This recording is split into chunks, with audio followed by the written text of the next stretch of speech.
How to disable comments on Vimeo. Hello guys, welcome to another tutorial. In this tutorial, you would learn how you can disable comments on Vimeo. So let's go ahead. The first step is to log in into your Vimeo account, just like I've done here. And then once you're logged in, move to the top, so move to the left side of the screen, yes, where you can see your library option and then click on it. By clicking on your library, you will go to the library page.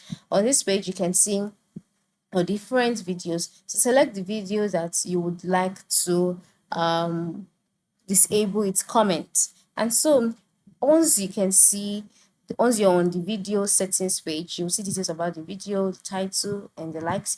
Then on the video page itself, move to the top right corner where you can see some icons such as the like icon, the add to watch later, the share icon. So once you can see this, by the top part of the screen as well, top right corner, you can see other options like analytics, then comments. You just click on comments.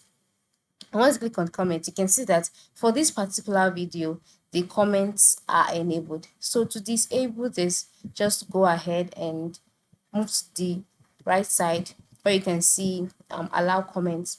Move to the toggle and then put the toggle off. So once the toggle is turned off, comments will no longer be allowed, and that means that the comment has been disabled. So, but to enable the comments, put the toggle on, just turn the toggle on this way, and it's be turned on like that, on and off. So just click on it and then it will be disabled. So this is how you can disable comments on your Vimeo video. So go ahead and do that. Thank you for watching and ensure you subscribe and like this video. Have a good day.